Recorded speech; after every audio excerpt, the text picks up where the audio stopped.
Por que o sistema presidencialista dá certo somente nos Estados Unidos e dá errado para os vários países que copiaram o modelo norte-americano?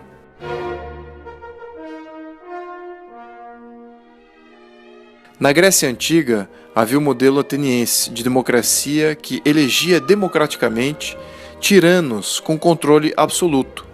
Várias cidades-estado gregas adotaram esse modelo e ele dava sempre errado, pois concentrava muito poder em uma só pessoa. Essa concentração acabava por gerar muita competição pelo poder. Além da competição extrema, quando um tirano sucedia o outro, alternava todo o sistema criado por o antecessor. O que resultava desse ciclo, ao longo do tempo, era a instabilidade política. Mas havia uma exceção na Grécia Antiga. Enquanto os atenienses viviam depondo e repondo seus tiranos em sucessivas conspirações e golpes de Estado, no mesmo período, o modelo de governo dos espartanos se mostrava muito mais estável. Por quê? Em Esparta, não havia um modelo de tirania democrática ateniense. O poder executivo era dividido em dois. Haviam dois reis. Um tomava conta das questões externas, como as guerras, e outro, a administração pública interna. Além disso, havia uma assembleia eleita de aristocratas e plebeus. A competição entre esses poderes limitava mutuamente os poderes entre eles, criando freios e contrapesos entre si. Em 509 a.C., em Roma, os fazendeiros romanos se libertaram dos tiranos etruscos. Os romanos livres observaram atentamente os resultados dos diversos modelos de governo que existiam na Grécia, para determinar que tipo de governo iriam adotar.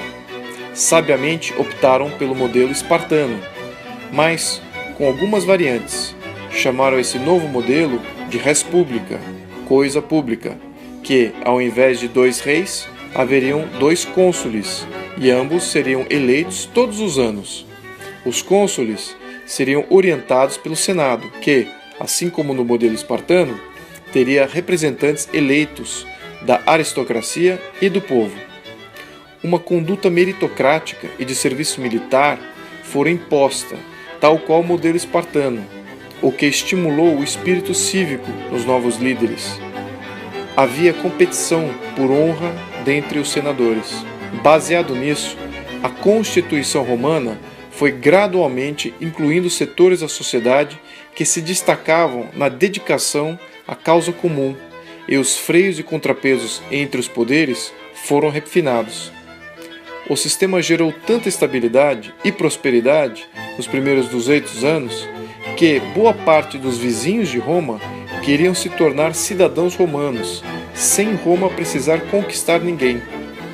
E demoraria mais 300 anos para que esse sistema deteriorasse de volta para um modelo tirânico em 27 a.C. Mais tarde, em 1787, nos Estados Unidos, os pais fundadores dos Estados Unidos se depararam com o mesmo problema que os romanos se depararam 2.300 anos antes. Depois de se livrarem da tirania inglesa, eles optaram por abraçar a sabedoria histórica greco-romana até então. Criaram uma constituição separando o poder executivo em dois. Havia um chefe de Estado, que chamaram de presidente, que trataria somente de assuntos externos, enquanto deixaria a administração pública para ser feita por cada chefe de governo de cada Estado membro da Federação. Portanto, o chefe de Estado e o chefe de governo tinham funções distintas e um limitava a ação do outro.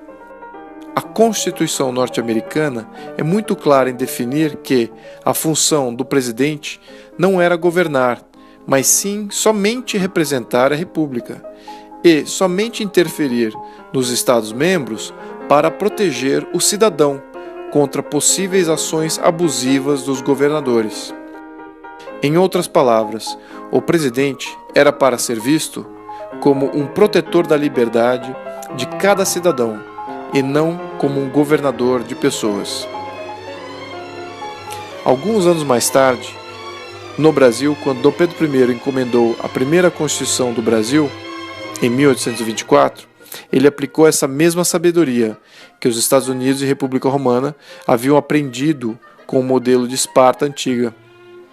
A estrutura de poder do Brasil imperial separava a função do imperador como chefe de Estado e a função do primeiro-ministro como chefe de governo.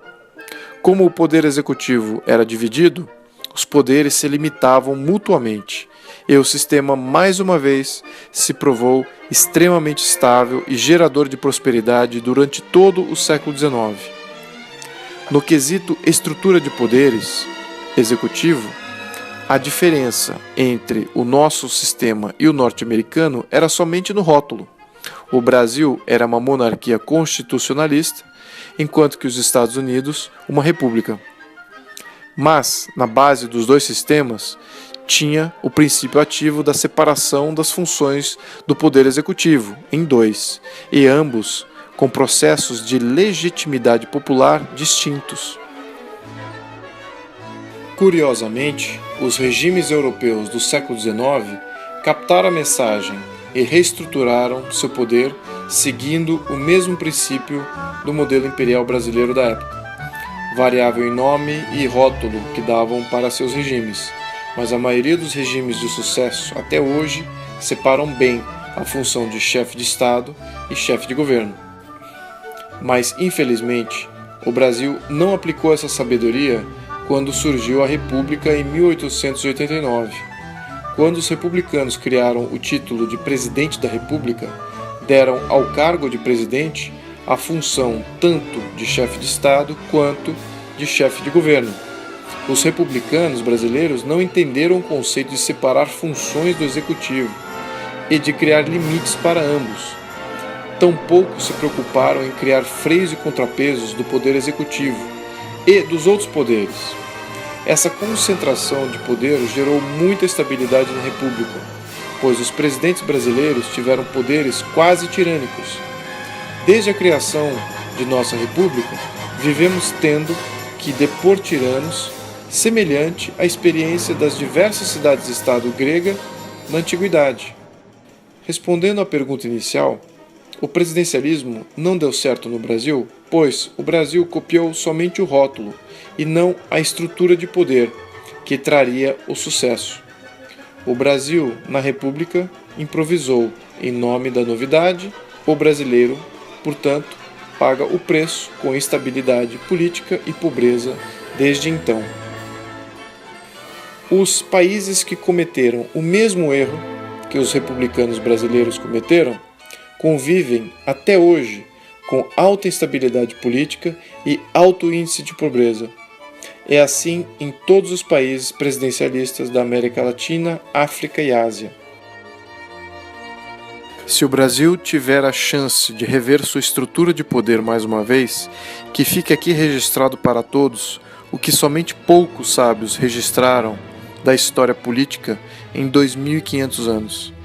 Que a experiência greco-romana, a experiência norte-americana e a experiência do Brasil Império seja respeitada e não descartada em nome de rótulos da moda.